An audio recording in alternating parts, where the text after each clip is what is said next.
Hi friends, welcome to VIP Varshini channel. இன்றைக்கி நம்ம என்ன பார்க்க போகிறோன்னா, கிராமத்தில் பண்ணுற முருங்கைக்கீரை சாம்பார்.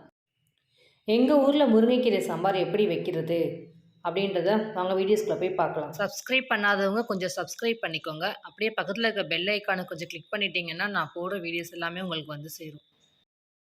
இன்றைக்கி நான் முருங்கைக்கீரை சாம்பார் வைக்கிறதுக்கு முருங்கைக்கீரை எடுத்திருக்கேன். எங்கள் வீட்டில் விளைஞ்ச கீரை தான் இது. முருங்கைக்கீரையை கழுவி தான் நான் எடுத்து வச்சுருக்கேன். கீரையை எப்படி க்ளீன் பண்ணுறதுன்னு வாங்க வீடியோஸ்குள்ளே போய் பார்க்கலாம். முருங்கைக்கீரையை தட்டில் எடுத்து வச்சுக்கிட்டோம். இப்போ ஒரு இனுக்கு கீரை மட்டும் எடுங்களேன், ஒரே ஒரு குச்சி மாதிரி. அதை எடுத்து இதே மாதிரி பிடிச்சி நல்லா உருவுங்க. உருவி இந்த மாதிரி போடுங்க. ஸோ எல்லா கீரையும் இதே மாதிரி கொஞ்சம் கொஞ்சமாக பிச்சு பிச்சு உருவி உருவி போடணும் தட்டில்.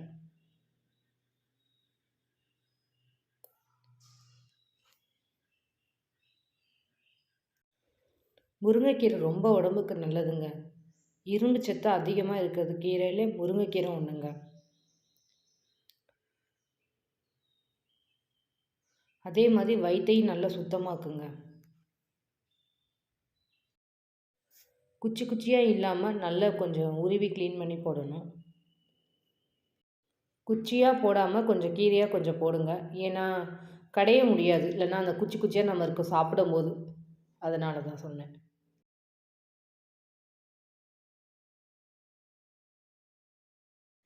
இதே மாதிரி ஒவ்வொரு இனுக்கு கீரையாக எடுத்து உருவி போடணும்.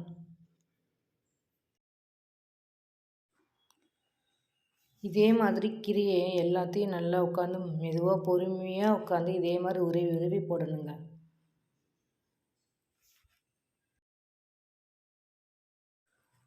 ஆல்மோஸ்ட் கீரை நம்ம கொஞ்சம் உருவிட்டோம். இன்னும் 2 இனுக்கு என்னமோ தான் இருக்குது. அதையும் உருவிட்டா குக்கிங் பண்ண ஸ்டார்ட் பண்ணிடலாங்க. கீரை உருவி முடிச்சாச்சு.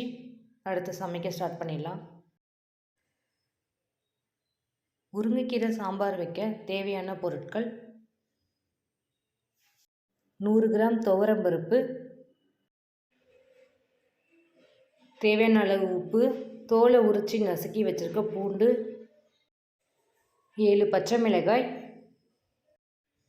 பெருங்காயம், மஞ்சப்பொடி, சீரகம் 3யுமே 1/2 டீஸ்பூன் நம்ம எடுத்துக்கணும்.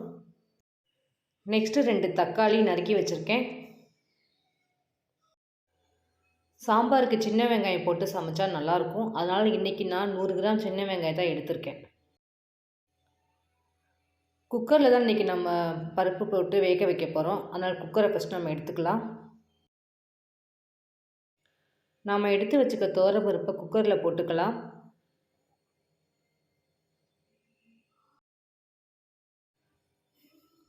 பருப்பை நல்லா தண்ணி ஊற்றி கழுவணும். அதனால் ஒரு 3 டம்ளர் தண்ணி ஊற்றி நல்லா பருப்பை கழுவிக்கலாம்.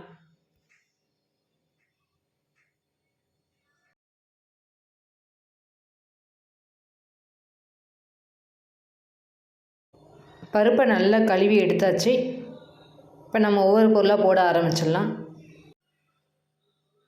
ஃபஸ்ட்டு வெங்காயத்தை சேர்த்துக்கலாம். நெக்ஸ்ட்டு தக்காளியை சேர்த்துக்கலாம். நெக்ஸ்ட்டு பச்சை மிளகாயை சேர்த்துக்கலாம். நெக்ஸ்ட்டு எடுத்து வச்சுருக்க மஞ்சப்பொடி, பெருங்காயத்தூள், ஜீரகம் 3யும் போட்டுக்கலாம். எல்லா பொருளையும் சேர்த்தாச்சு. பருப்பு முழுகிற அளவுக்கு கொஞ்சம் தண்ணி விட்டுக்கோங்க. எனக்கு 3 விசில் போட்டால் பருப்பு வெந்துடும். உங்களுக்கு தேவைப்படும் போது எத்தனை விசில் தேவையோ அத்தனை விசில் நீங்கள் விட்டுக்கோங்க. அப்போ தான் பருப்பு வேகும். தண்ணி ஊற்றிக்கலாம். எனக்கு இந்த அளவுக்கு தண்ணி வச்சா போதும் பருப்பு வேகிற அளவுக்கு. அதனால் நான் இந்த அளவுக்கு நான் தண்ணி வச்சு எடுத்திருக்கேன். குக்கரை மூடியை போட்டு நம்ம மூடி வச்சிடலாம்.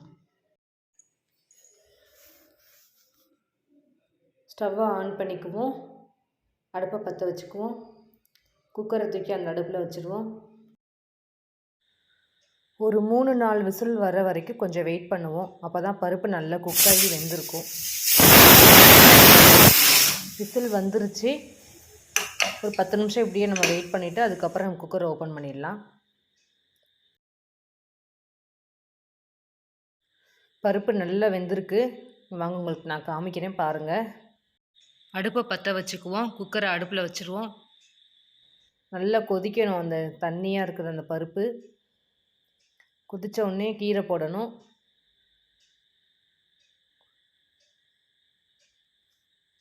கொஞ்சம் கொஞ்சமாக கீரையை போடுவோம்.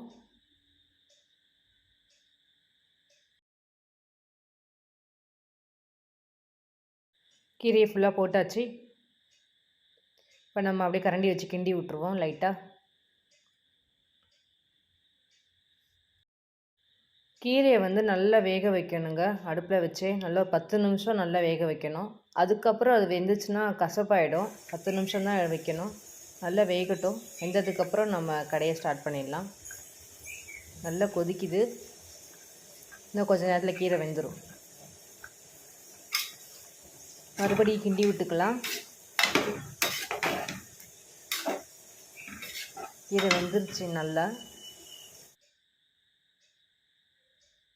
இந்த மாதிரி கொதிக்கணுங்க. இப்போ அடுப்பை ஆஃப் பண்ணிடலாம்.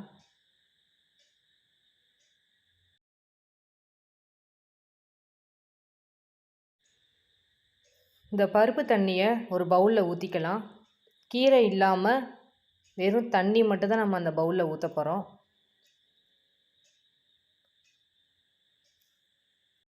கீரை கடையிறதுக்கு தண்ணி இருக்கவே கூடாது, இல்லைனா கடைய முடியாது. அதுக்காக தான் நம்ம தண்ணியை இருத்துக்கிறோம். இந்த பாருங்கள், இருத்துக்கிட்டேன். மண் சட்டியில் தாங்க கீரை கடைய போகிறேன். மிக்சியிலலாம் போட்டு கடைஞ்சிங்கன்னா கீரை நல்லா இருக்காது, டேஸ்ட்டாகவும் இருக்காது, அது ஹெல்த்தியாகவும் இல்லை. எப்போவுமே நம்ம கடையிற விஷயத்தில் பருப்பு சட்டியில் போட்டு தான் கடையணும். அதான் ரொம்ப நல்லது உடம்புக்கும். கீரையெல்லாம் இப்போ நான் ஊற்றிக்கிறேன் பாருங்கள். நம்ம இன்னும் உப்பு சேர்க்கவே இல்லை. இப்போ தான் நான் உப்பு போட போகிறேன். ஏன்னா கீரை கடையும்போது உப்பு போட்டால் தான் நல்லா குறைன்னு அந்த இதில் பருப்புச்சட்டியில் போய் நல்லா நமக்கு கடைய வரும். அதுக்காக தான் நம்ம கடையும் போது உப்பு போடுறோம். இதே மாதிரி மத்து போட்டு நீங்களும் கடையுங்க உங்கள் வீட்டில். அப்போ தான் கீரை டேஸ்ட்டாக இருக்கும், சாப்பிட்றதுக்கு நல்லாயிருக்கும், ஹெல்த்துக்கும் ரொம்ப நல்லது. இந்த மாதிரியும் கடையலாம். கீழே உட்காந்தும் நமக்கு கம்ஃபர்டபுளாக இருக்கிற மாதிரியும் கடையலாம். நான் உங்களுக்கு இன்றைக்கி இந்த மாதிரி கடைஞ்சி காமிக்கிறேன் பாருங்கள். இந்த பக்கமும் அந்த பக்கமும் மாற்றி திருப்பி நம்ம கடையணும். இன்னும் கொஞ்சம் நேரம் கடையணும். ஆல்மோஸ்ட் கடைஞ்சி முடிச்சிட்டோம். இன்னும் கொஞ்சம் தான் இருக்குது. கடைஞ்சாச்சு. இப்போ நம்ம பருப்பு தண்ணியை ஊற்றிட வேண்டியதுதான். மீதி இருக்கிற பருப்பு தண்ணியை நம்ம குழம்புல ஊற்றிடலாம். இந்த குழம்பு கொதிக்கலாம் வைக்கக்கூடாது. நல்ல கீரையை கலக்கிக்கலாம். இப்போ ஸ்டவ்வை ஆன் பண்ணி அடுப்பை பற்ற வச்சிட வேண்டியதுதான். தாளித்து கொட்டிட்டா சாம்பார் ரெடி ஆகிடுங்க. கடாயை வச்சுக்கலாம். எண்ணெய் ஊற்றிக்கலாம். கடுகு போட்டுக்கலாம். நல்லா கடுகு பொரியிற வரைக்கும் கொஞ்சம் வெயிட் பண்ணலாம். கடுகு பொரியும் போது ஸ்லோவில் அடுப்பை வச்சுக்கலாம். நசுக்கி வச்சுருக்க பூண்டை நம்ம அதில் போட்டுக்கலாங்க. பூண்டு நல்ல பொன்னிறமாக வர வரைக்கும் கொஞ்சம் ஆயிலில் கொஞ்சம் இருக்கட்டும். நல்லா கரண்டி வச்சு மிக்ஸ் பண்ணிக்கலாம். பொரிஞ்சிடுச்சு. இப்போ நம்ம எடுத்து கீரையில் ஊற்றிட வேண்டியதுதான். அவ்வளோதாங்க, முருங்கைக்கீரை சாம்பார் ரெடி ஆகிடுச்சுங்க. என்னோடய ஸ்டைலில் முருங்கைக்கீரை சாம்பார் ரெடி ஆகிடுச்சு. எங்கள் ஊரில் முருங்கைக்கீரை இப்படி தான் சாம்பார் செய்வோம். நல்லா டேஸ்ட்டாக நல்லாயிருக்கும். நீங்களும் உங்கள் வீட்டை செஞ்சு சாப்பிட்டு பாருங்கள். சாப்பிட்டுட்டு எப்படி இருந்துச்சுன்னு கமெண்ட்டில் சொல்லுங்கள். மறக்காமல் சப்ஸ்கிரைப் பண்ணுங்கள், லைக் பண்ணுங்கள், ஷேர் பண்ணுங்கள். பக்கத்தில் இருக்க பெல் ஐக்கானை கிளிக் பண்ணிவிடுங்க. Thank you friends.